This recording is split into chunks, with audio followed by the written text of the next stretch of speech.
Dans l'exercice 32, on a un carré ABCD sur lequel on place un point E, précisément sur le segment AB. On note X, la longueur AE. Le point E peut donc varier entre ça, au plus à gauche le point A jusqu'à B au plus à droite.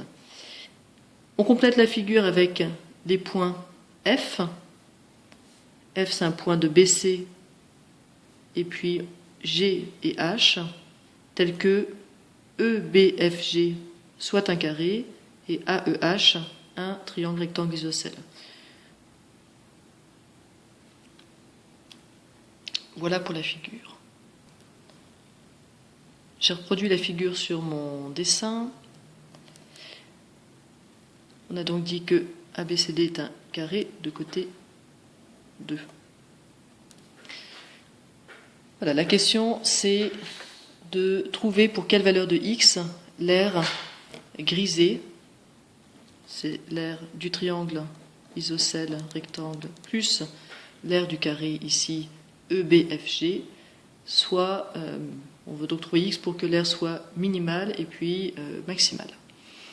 Alors là typiquement c'est un exercice, vous auriez intérêt à faire cette figure sur GeoGebra pour vous donner une idée des valeurs et puis pour tester différentes places et se rendre compte de ce qui se passe.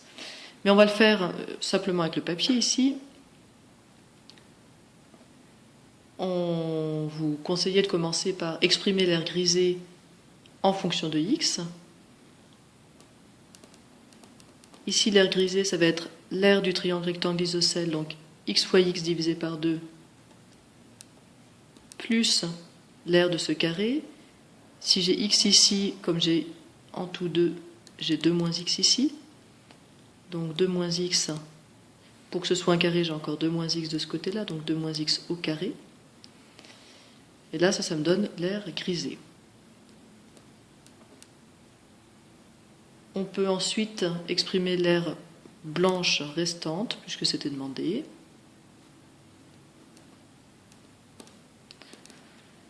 L'aire blanche restante, je peux l'exprimer comme l'aire du carré ABCD, c'est-à-dire 4, moins l'aire du carré EBFG, qu'on a déjà écrite ici, donc 2 moins x au carré. Alors, il y avait une question C qui demandait pour quelle valeur de x les deux aires, donc l'aire grisée et l'aire blanche restante, sont égales. Alors, il suffit de résoudre l'équation.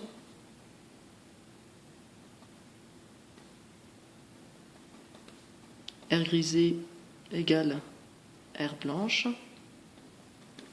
Alors, je n'ai pas mis, mais ça dépend bien sûr de x. Et donc, je dois résoudre x au carré sur 2 plus 2 moins x au carré égale 4 moins 2 moins x au carré. Je peux peut-être développer tout ça pour commencer. X au carré sur 2 plus 4 moins 4x plus x au carré. Attention, en développant, on a ici une identité remarquable, identité numéro 2, égale 4 moins... Je peux mettre ici des crochets, je vois qu'ils ne sont pas utiles parce qu'il y a un plus, mais là, attention, le résultat de ce développement est précédé d'un moins, donc il faudra bien faire attention au signe et à distribuer le moins. 4 moins 4x plus x au carré, c'est toujours la même identité remarquable, c'est-à-dire la même forme. J'obtiens donc x au carré sur 2 plus x au carré, ça fait 3x au carré sur 2, moins 4x plus 4 égale dx au carré, j'en ai moins 1 ici, puisque je distribue le moins, dx j'en ai plus 4, toujours parce que je distribue le moins, et 4 moins 4, 0. Alors je vais tout passer à gauche, 3x au carré sur 2, moins x au carré, pardon, plus x au carré, puisque je passe le x au carré à gauche, ça me fait 5x au carré sur 2. 4x que je passe à gauche encore, ça me fera moins 4x, et donc j'aurai en tout moins 8x, plus 4, égale 0. Si vous voulez éviter les fractions, rien ne vous empêche de tout multiplier par 2, 5x au carré, moins 16x, plus 8, égale 0. Ici, on n'a pas forcément d'idée pour la factorisation, et donc on va utiliser les formules de Viette.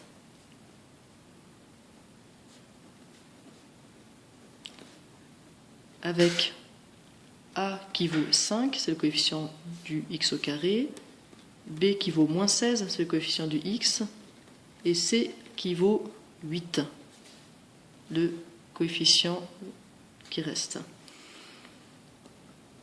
Delta, c'est B au carré moins 4AC, donc dans notre cas, moins 16 au carré moins 4 fois 5 fois 8, et on prend la calculatrice,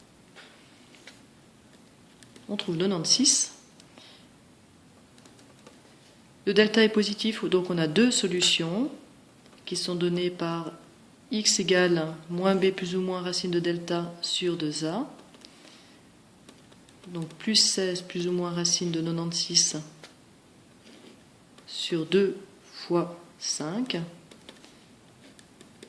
Ce qui nous donne, avec un plus,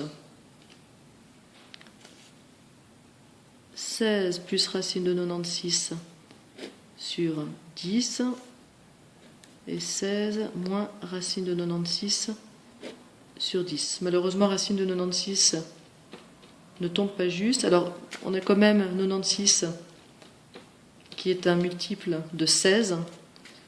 Alors, j'aurais pu le faire avant, sans doute, ça aurait été plus simple. 96, c'est 16 fois 6. Et donc, racine de 96, c'est 4 racines de 6. Donc, ici, je peux simplifier un peu.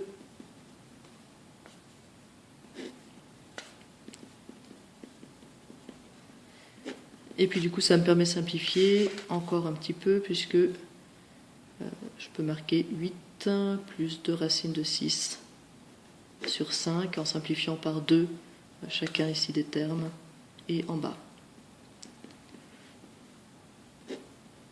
Voilà, donc la solution n'est pas spécialement jolie. On obtient que les deux aires sont égales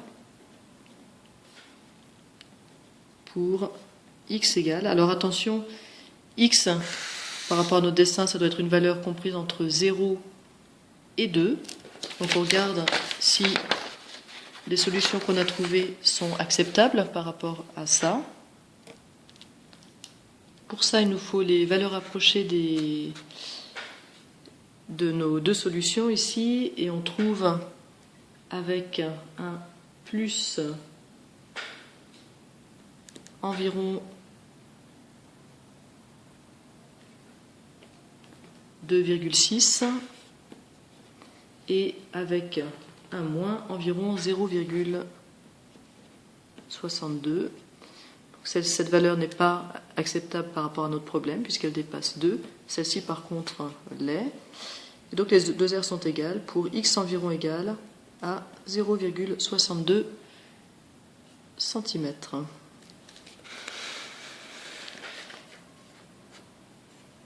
La dernière question, c'est la question qui donc nous intéressait au départ de cet exercice, à savoir quand est-ce que l'aire grisée est maximale, quand est-ce qu'elle est minimale. Alors pour ça, on peut représenter la fonction graphiquement. C'est ce qui serait idéal pour se donner une idée, ou on peut l'étudier un peu. On va faire une représentation graphique ici. Donc je vous rappelle que la formule qui donne l'aire grisée, c'est x au carré sur 2 plus x moins 2 au carré. On a fait un petit travail ici de développement de cette expression. On avait trouvé, on va récupérer le résultat, 3 demi de x au carré moins 4x plus 4. Alors si on ne connaît pas donc les paraboles, si on connaît les paraboles, on sait qu'on a la représentation d'une parabole et on peut étudier le maximum et le minimum sur un intervalle donné. Si on ne connaît pas les paraboles, on peut essayer de représenter graphiquement cette fonction en passant d'abord par un tableau de valeurs. Notre x, il varie entre 0 et 2. Pour avoir un peu de précision, on peut prendre par exemple 0,2, 0,4, 0,6, 0,8, 1, 1,2, 1,4, 1,6, 1,8 et 2.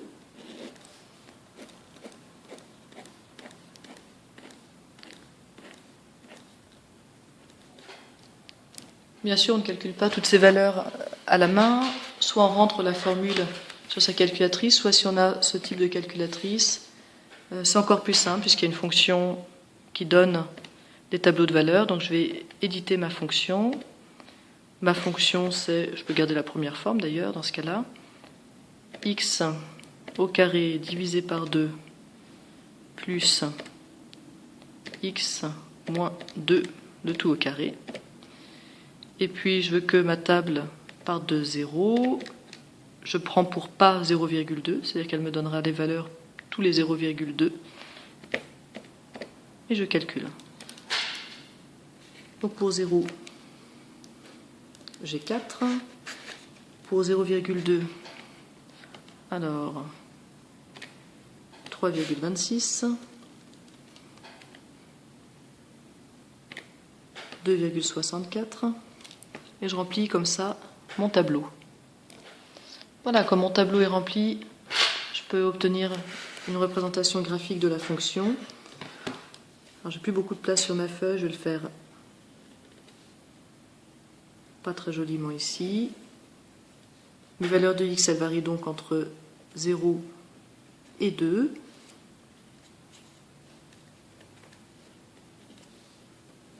Mes images, c'est-à-dire le y, varient entre, je vois au minimum 1,34 et 4. Donc au maximum ici, il faut que j'aille jusqu'à 4. Et puis je vais essayer de placer à peu près mes points. Donc, je pars d'ici. Peut-être pas besoin d'être tout à fait aussi précise que tous les points que j'ai pris. Je vois qu'en gros, ça descend jusqu'à 1,4.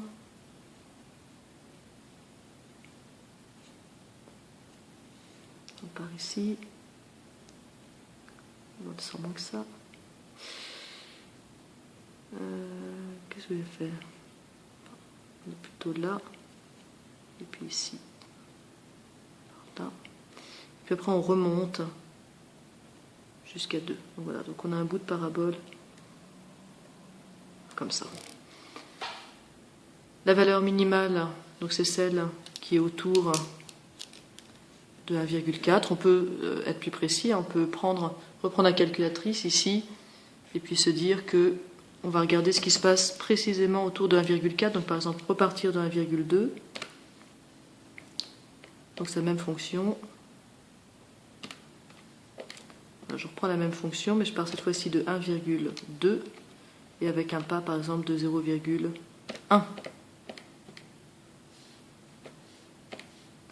Donc à 1,2, je suis à 1,36, ici à 1,33. Donc la valeur minimale ici, elle serait à 1,3. Et on peut comme ça gagner en précision. Il suffit de prendre des pas de plus en plus petits. Donc nous, on va juste dire que pour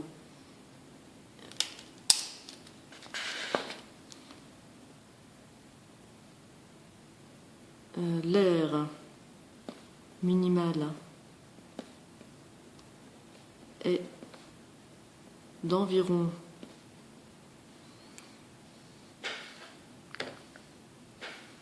1,34 cm² pour x environ égal à 1,3 cm. Et puis l'aire maximale, clairement, c'est quand x est égal à 0. L'aire maximale